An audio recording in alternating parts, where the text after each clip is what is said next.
My wife's father hated that I owned the RV outright. One day, I woke up to find my benefits portal locked. My wife said he just reorganized things for our future. I called HR and they said the power of representation had been updated 2 weeks ago. I requested the document and there, in my handwriting, was a signature dated the day I was. It's strange how the worst kind of tension isn't yelling or arguing, it's silence dressed in civility. That's what life with Gerald always felt like. Never outright war. Just a cold front that never left the room. Monica used to say I was imagining it. He's just old school, she'd say. He's protective. That's all. But protective doesn't look like backhanded compliments and double-edged questions every damn time you try to eat a meal in peace. I remember the first time he saw the RV I bought. Paid in full. Gerald walked around it like a drill sergeant inspecting a tent. Knocked on the siding, looked inside the engine compartment, said, surprised it doesn't leak oil, considering. I didn't even bother asking what he meant by that. I just swallowed it and kept my jaw locked. He's teasing, Monica whispered that night. That's his way. No, it wasn't. Teasing is what you do to people you like. Gerald talked to me like I was on borrowed time. After that, things got weirder when we bought the vacation trailer. A place up near Lake Huron. Something peaceful. Monica and I had talked about it for a while, somewhere to take the RV, maybe retire to one day. She said we'd pay for it together. I did most of the legwork. I handled the down payment, the inspection, the utilities. But Gerald? Suddenly, he was in the picture for every decision. Electrical contractors, water system upgrades, even the damn curtains. At first, I didn't say anything. He was helping out, Monica said. He just had time on his hands. Then one day I checked the savings account. The joint one Monica and I had opened after we got married. My name was still on it. But my money? About a third of it had disappeared. New septic tank, Monica said, flipping through a magazine like it was nothing. Dad said it was a good investment for long-term value. When were we going to talk about that? She gave me this look. Eli, it's not like it was a surprise. You said we needed to upgrade things. Dad just found a good deal. Found a good deal. Like that explained thousands of dollars moved without a single conversation. After that, it happened more often. Decisions made without me. Money transferred out. Things were named ours, but arranged entirely by Gerald. Then came the credit card with both our names, but the mailing address was to Monica's parents' house. I didn't even know it existed until a late fee popped up in my credit report. I sat at the kitchen table one night, the bills spread out in front of me like a jigsaw puzzle that didn't quite fit anymore. Why is everything going through him? I finally asked. Monica blinked. Because he knows what he's doing. And just like that, it was out in the open. Gerald wasn't just helping. He was in control. My wife had let him take the wheel and I was just supposed to sit in the back seat, nodding along. That was the night I started copying documents. Not because I planned anything yet, but because I knew eventually I'd need proof that the walls weren't built overnight. They were built slow, stone by stone, under the sound of my own silence. I sat up late one night with a shoebox full of old paperwork on my lap and a sick feeling in my gut. The house was quiet, Monica had gone to bed hours ago, and I was sitting on the floor of the tool shed with nothing but a desk lamp and my bad knee for company. That account Gerald opened, the one he used for the septic system? Something about it kept bugging me. So I pulled out the old bank folders, the original pension statements, the retirement plan updates. And that's when I saw it. A business account. Opened under my name. Listed as co-owner and financial lead of a company I'd never even heard of, Huron Legacy Developments, LLC. My stomach dropped. There was a signature. Mine again. But it was the same kind of scratchy, post-surgery mess as the one on that guardianship paper. And the setup date? April 15th. 3 days after the hospital paperwork was filed. I froze. Then I opened my laptop and started digging. Within 20 minutes, I'd traced 4 transfers, each just under $5,000 from my pension fund into that account. Over the course of 2 months. Spread out to avoid triggering notifications. The account didn't show up in our personal banking. Different bank altogether. I wouldn't have seen it if not for one missed line in an insurance summary that linked external contributions. That's when I knew. This wasn't some mistake. This wasn't Monica moving money for the house or Gerald being helpful. This was theft. I walked into the bedroom around 1 a.m., turned on the light, and held up the paper. Monica blinked at me, half asleep. "What's this?" she mumbled. "You tell me," I said. "Because according to this, I'm part owner of a company I've never heard of. A company that's pulling money from my retirement accounts." She sat up, blinking faster now. "Eli, it's not what you think." "No?" Because it looks like someone's been using my name, my money, and my identity to fund a business behind my back. She rubbed her face. Okay, listen. Yes, we started something. It's not shady. It's just. That helped get it moving. You were out of commission, Hene. I laughed bitter. Out of commission? I was on painkillers, Monica. You stood there, watched me drool into a pillow, and decided that was the perfect time to steal from me. Her eyes narrowed. It wasn't stealing. It's our future. Dad just knew how to fast-track things. I didn't think you'd react like this. Because I wasn't supposed to find out. She didn't answer. I stared at her, something cold spreading through my chest. Tell me how long. How long has this been going on? Monica didn't look at me when she said it. Since before the surgery. Dad said it'd be better if you weren't involved. I walked out. Not because I was finished, but because I knew if I stayed, I'd say something that couldn't be undone.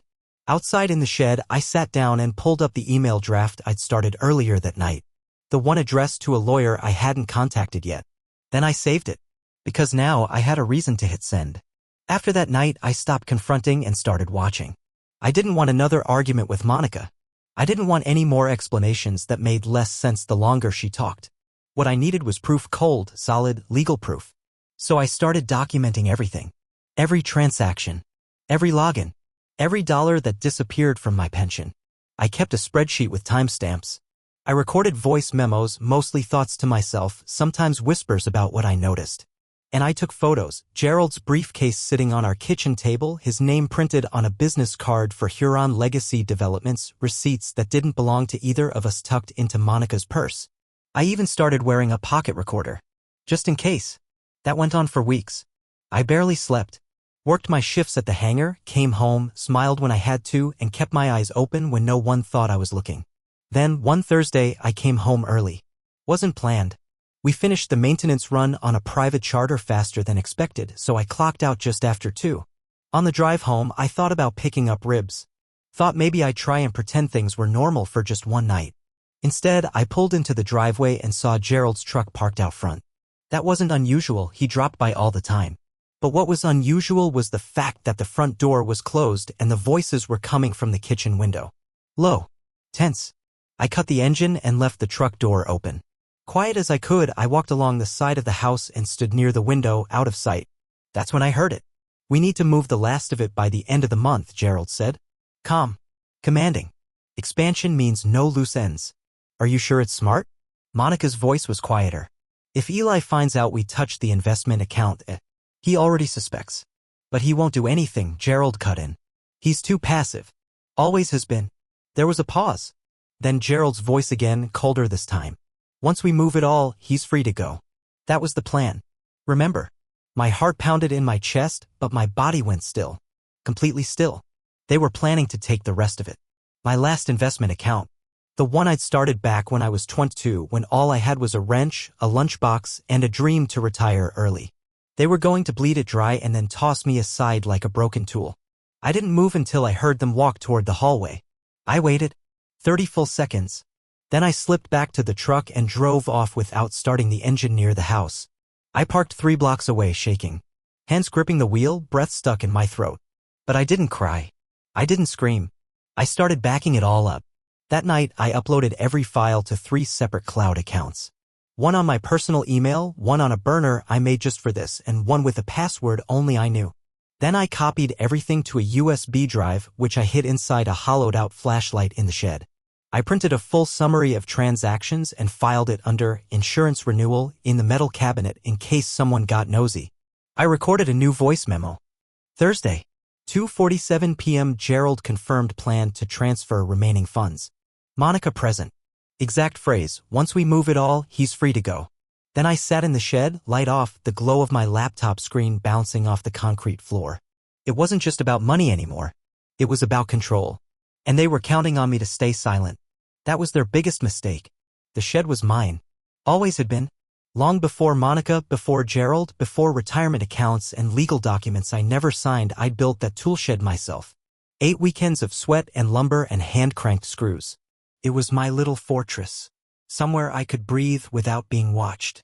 So when I saw the lock snapped clean off one evening, my first thought wasn't anger. It was panic. I'd just gotten home from a double shift. Hands aching. Jeans streaked in oil. The sun was low, casting long shadows across the yard. I almost missed it, the metal latch bent, the padlock tossed into the grass like garbage. My chest went cold. I pushed the door open slowly, and there he was, Gerald, standing in the middle of my shed like he owned it. One of my storage bins pried open on the floor. His hands were in a box labeled personal docs, old tax returns, insurance copies, the USB drive's original packaging. He turned when he heard the door creak, but he didn't flinch, didn't look guilty, just annoyed. "You should have reinforced that lock," he said, like we were talking about a busted hinge. I stepped inside, shut the door behind me. "What are you doing?" My voice was quiet, controlled. He gave me a lazy shrug, like he hadn't just broken into the only space I had left. "Just looking for something Monica thought she left out here. Financial stuff. You know how cluttered these places can get." That was when I noticed his boots had kicked over the toolbox I kept under the bench. The bench where I'd last used the hidden compartment. The USB was gone. I didn't let it show. "I've been through every box in here," I said evenly. "There's nothing of hers in that bin." Gerald straightened, brushing invisible dust from his sleeves. "Well, maybe you just forgot. You've been under a lot of stress lately. Not sleeping, I imagine." He said it with that smile, the one that never reached his eyes. I didn't answer, just stepped aside and motioned toward the door. "Leave." For a second, I thought he'd push back. But instead, he looked around one last time, like he was disappointed, and walked past me without another word.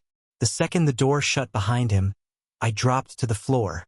My hands moved on instinct, unscrewed the vent in the back panel, slid my arm into the crawl space beneath the shed's floorboards. I kept a backup down there. Not the USB, something better. An SD card. Waterproofed. Password encrypted. Tucked inside a sealed film canister. Still there. Still safe. I exhaled, slow and deep. He'd found the USB. Probably dug through it. Thought he had the upper hand now. Let him think he'd erased the trail. But everything he took was already backed up twice, with timestamps and folders and voice recordings labeled by date. And what he didn't know was that I'd started recording that shed's exterior last week. The camera caught him breaking the lock. The camera caught him searching. And now, I had the one thing he couldn't take back. Footage of a desperate man trying to destroy the truth. The envelope came on a Monday. Courier delivery. No return address. Thick paper.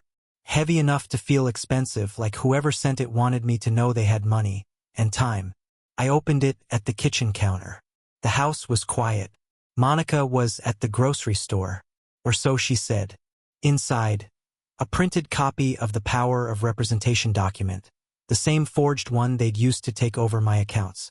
Except this one had new signatures, updated notarizations, highlighted clauses in yellow, and on top of it, a single sticky note with neat block handwriting.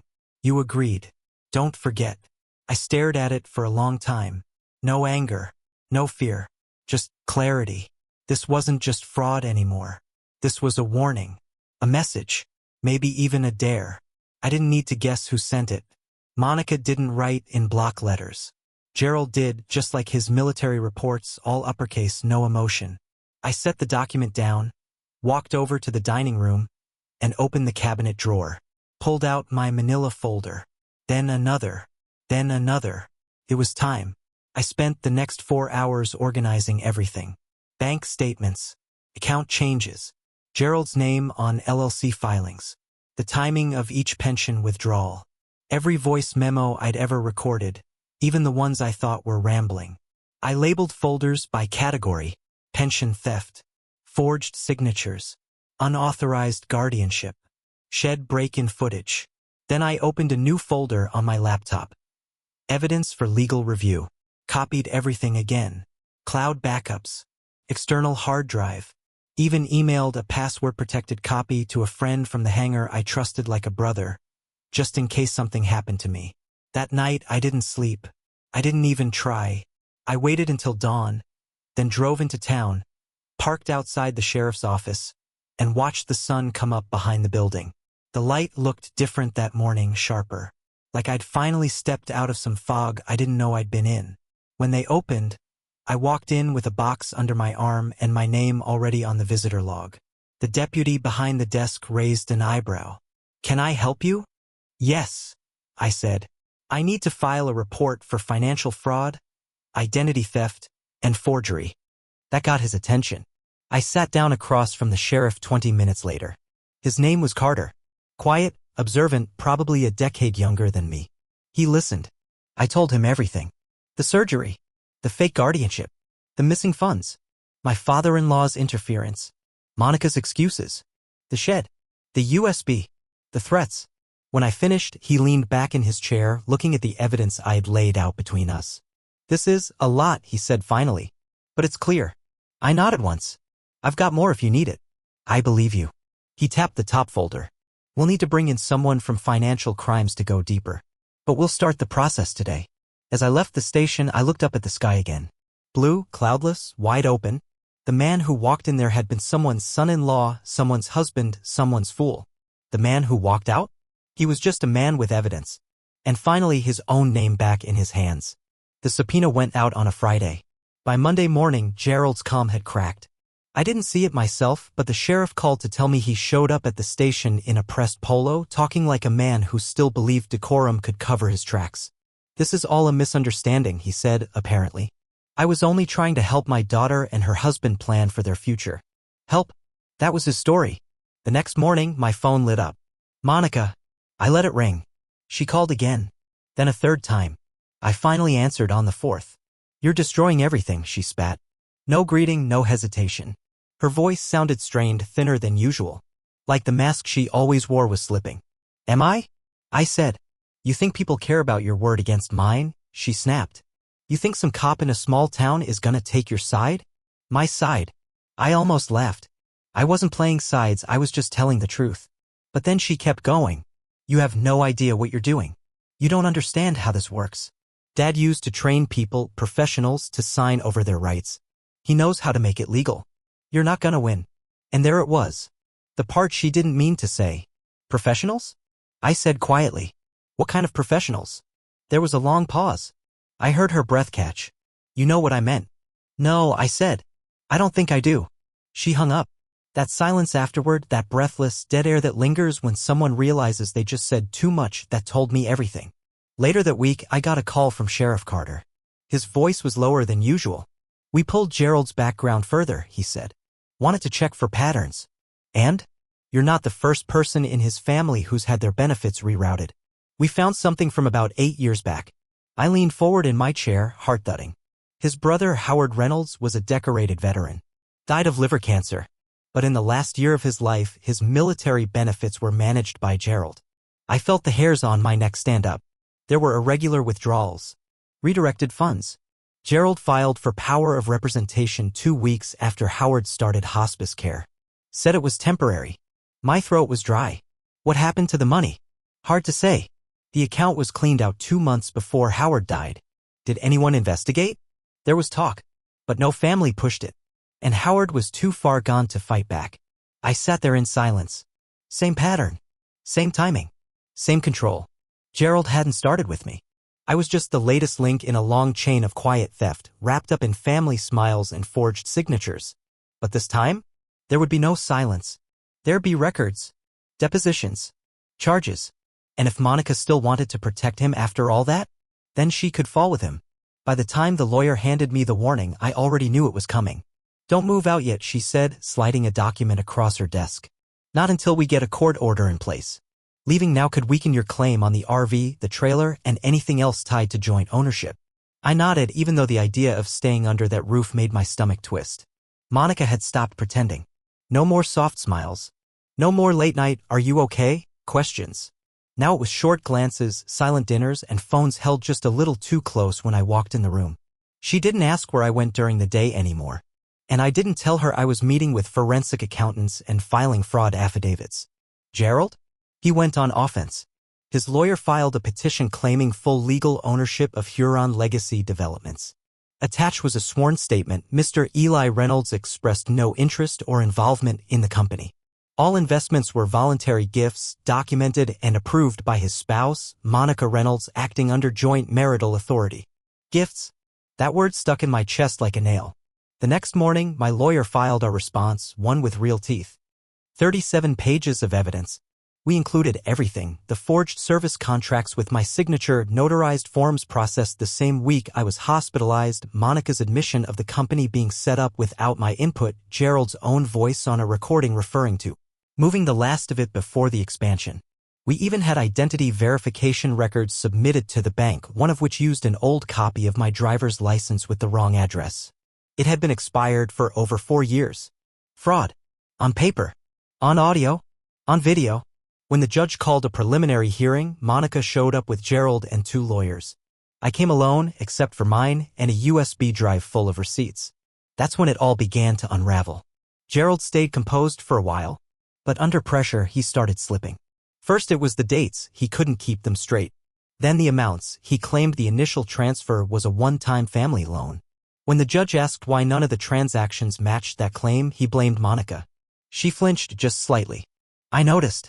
But it was when we played the audio, the recording of Gerald telling Monica, once we move it all, he's free to go, that she cracked. Her hands started shaking. The judge paused the session to allow counsel to regroup. Monica didn't move. Outside in the hallway, she turned to me for the first time in weeks. Her voice was small. I didn't mean for it to go this far, she said. I didn't answer. Not right away. Then she added, quieter, he said if we waited, you'd make things harder. That we had to act while you were out. I met her eyes. And for a split second I saw it, not guilt exactly, but a cornered kind of fear. In court the next week, Monica folded. She admitted to signing off on documents she never read. Admitted she used my credentials to open the joint business account. Admitted Gerald had guided every step. Her lawyer worked out a cooperation plea. And me? I sat there watching as the 2 people who gutted my life, who called it protection and progress, were now the ones trying to salvage their reputations. But it was too late for that. I wasn't the one on trial. Not anymore. The charges came down mid-November. Gerald Reynolds, 3 counts of financial fraud, 2 counts of forgery and identity misuse. Monica was named as a co-conspirator. She avoided jail time, but only because she cut a deal signed over her claim to the trailer, the RV, and withdrew from the LLC entirely. Her cooperation bought her a plea deal and a smaller spotlight. Me? I didn't celebrate. There was no high five, no victory toast. Just a quiet breath when I got the call from the sheriff's office. It's official, Carter said. Gerald's going to trial. I said thanks, hung up, and stared out the window for a long time. The house felt emptier than it ever had. Monica had moved out a week before the charges were filed. No note. No goodbye. Just her clothes missing from the closet and her name off the checking account. She didn't even take the framed photo of our wedding from the mantel. Fine by me. I gave myself another week to pack up what I wanted. Most of it was tools, documents, and a few old Polaroids of me in my 20s covered in engine grease, smiling next to planes I'd never afford to fly. Then I listed the RV, sold my share of the vacation trailer, 2 cash buyers only. No loose ends. That December I left Ohio and drove north past the toll roads and iced-over exits all the way to a quiet town just outside Traverse City, Michigan. I rented a cabin near the lake. Small. Simple. No mortgage. No memories. Nobody up there knew me as Monica's husband or Gerald's project. They just knew me as Eli. I picked up part-time work at a small aviation supply shop, nothing fancy, just repairing tools, checking inventory, and chatting with pilots who actually respected the guy fixing their gear. I kept my name off the storefront, stayed off the radar, and didn't tell anyone what happened. When people asked what brought me up north, I just said, needed a reset. That was enough. At night I cooked for one. Slept better than I had in years. No alarms. No second-guessing if someone was checking my mail or opening an account in my name. I deleted every photo of Gerald from my phone. Burned the last copy of the forged document. It felt ceremonial, like finally burying something that had been rotting in my life for far too long. The only thing I kept was the voice recording. The one where he said, once we move it all, he's free to go. Because that's what I was now. Free. I checked in with the sheriff's office once after the trial started. Carter said Gerald looked smaller in court. Older. Less in control. I guess some people shrink when the uniform's gone, he said. I didn't ask for updates after that. Now every morning starts the same. I step outside, coffee in hand, breath rising in the cold Michigan air, and I look out over the trees. No battles left to fight. No files left to organize. Just me. My hands. My name. And no one else's shadow overhead.